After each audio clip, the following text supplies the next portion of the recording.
Welcome back नाजरीन। Barrister कील मलिक साहब, ब्रेक से पहले ये इंकशाफ हो रहे हैं हमारे प्रोग्राम पे, और पहले भी हुए हैं, कि 26वीं आइनी तरमीम के दौरान जब आप इनको रजामंद कर रहे थे कि आप 26वीं आइनी तरमीम करें, तो लोगों को उठाया जा रहा था, सियासतदानों को, पार्लियामेंटेरियंस को उठाया जा रहा था, पार्लियामेंट की बिल्डिंग से उठाया जा रहा था।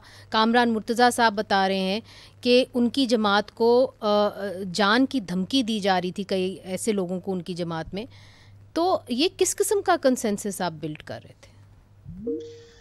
देखिए मनीज़े, मैं आपको इतना ज़रूर कह सकता हूँ कि मैं तो प्रिवी नहीं हूँ ये किस तरह की थ्रेट्स थी, कहाँ से आ रही थी, क्योंकि अगर थ्रेट्स वाकई थी तो फिर वो बैठकें रात गए तक जो बैठकें थी पीटीआई वालों के साथ और नून वालों के साथ और पीपल्स पार्टी वालों के साथ, तो मैं तो उसको बिल्कुल आउटराइटली डिनाई करूँगा। किसी को कोई थ्रेट नहीं थी, एक ब्रॉडर कंसेंसस, और बिलावल भुट्टो साहब ने इस पर लीड ली थी और कंसेंसस एक डेवलप किया था जो कि एक फैक्ट है, और कंसेंसस डेवलप किया। और उन्होंने ये भी बिल्कुल बात की, उन्होंने कहा जी कि हम नहीं चाहते, हम चाहते हैं कि कंसेंसस के साथ हो, हमारे इत्तेहादी हैं वो, और हमने यही बात की थी कि ये कंसेंसस के साथ ही होगा।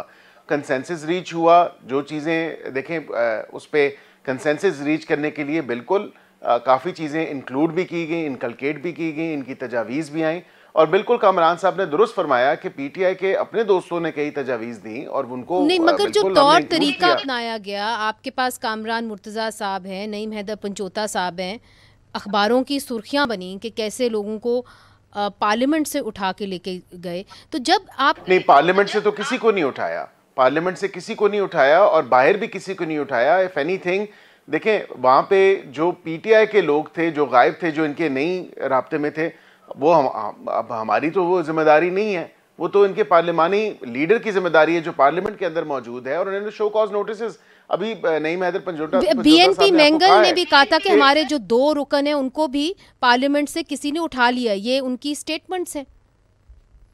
नहीं, मैं बिल्कुल इसको आउटराइटली जो है रिफ्यूट करता हूं। हमने किसी को पार्लियामेंट से नहीं उठाया और ना ही किसी को बाहर से उठाया। हमने बिल्कुल एक ब्रॉडर कंसेंसस रीच किया और उस कंसेंसस के साथ ये हुई। अगर ना होता तो फिर उस पार्लियामेंट में देखे ना, उस पार्लियामेंट में वो तमाम लोग मौजूद थे 2/3 मेजॉरिटी के साथ जिन्होंने इंडोर्स किया। मगर कामरान साहब, क्या आपने इनको कभी नहीं बताया कि जी पाकिस्तान मुस्लिम लीग नून को कि जी मुझे जान की धमकियां मिल रही थी, या जो है हमारी पार्टी में कुछ ऐसे लोग हैं जिनको जान की धमकियां मिल रही थी?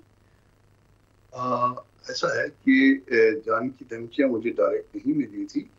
मुझे मैंने अब बिटवीन दी लाइंस आपको बात बता दी है, मगर कुछ लोग यकीनन जो है ना मुख्तलिफ पार्टी से कुछ लोग मिसिंग थे और वो तादाद जो है वो शायद पूरी कर ली गई थी इस तरह से, और कोई अब प्रॉब्लम नहीं था। और लास्ट टाइम पे मुझे जो फोन आया हमारे एक दोस्त साहब का, आपके भी दोस्त ने, उन्होंने कहा कि जी अगर ये इस पे वोट नहीं हुआ तो फिर वो ओरिजिनल 56 क्लासेस में जाएंगे।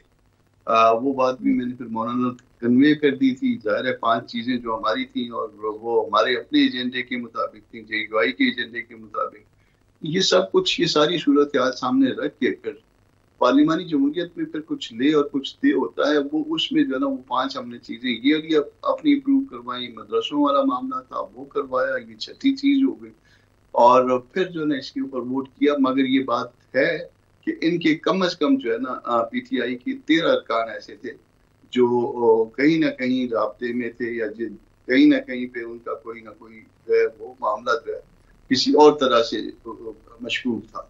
उनकी तार कहीं और जुड़ी हुई थी। हाँ, अब हमारे पास सवाल ये रह गया था कि हम अपने एजेंडे को आगे लेके चले या उस 56 में यानी ओरिजिनल जो है ना उस पे ले जाएं, जिसके ऊपर जिसमें आर्टिकल 8 भी जो है ना वो यानी ये जो आर्मी कोर्ट वाला मामला था ये उस वक्त हो जाना था। ये हमने रेजिस्ट किया था। ये नहीं में इसको जो है ना इसका क्रेडिट देंगे।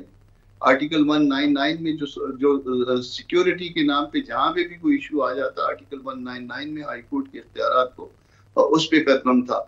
ये देख लीजिएगा, कभी आपके पास ओरिजिनल अगर उसका ड्राफ्ट होगा तो उसको देख लीजिएगा। जजेस को कहीं से एक हाई कोर्ट से दूसरी विदाउट कंसेंट जो है ना वो ट्रांसफर करने का इख्तियार उसका भी हिस्सा था।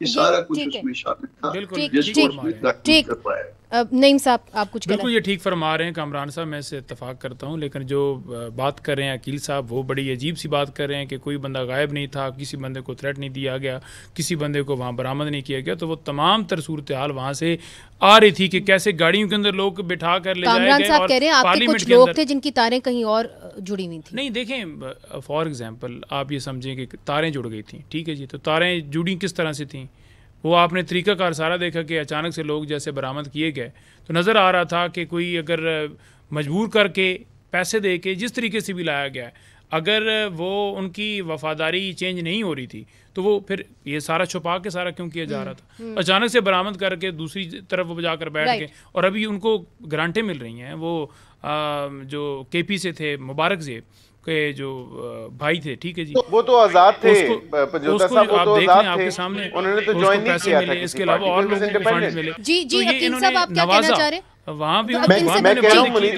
ठीक है, इनकी भी बात सुन लेते हैं जी। मुनीर वो आजाद थे, वो किसी पार्टी को ज्वाइन नहीं किया, बल्कि उनके खिलाफ तो मुबारक जेब साहब के खिलाफ तो चलिए वो एक तो कंट्रोवर्शियल मामला है, मगर बैरिस्टर साहब एक चीज और एमएनएस थे उनको भी एक चीज और वाजे कर दें, जो कामरान साहब भी बात कर रहे हैं, वो ये कह रहे हैं कि जो ओरिजिनल ड्राफ्ट था उसके अंदर जजेस की ट्रांसफर का एक शिक थी और उनकी बगैर इजाजत की जजेस की ट्रांसफर हो सकती थी। क्या ये ओरिजिनल ड्राफ्ट में था और वो निकाला गया?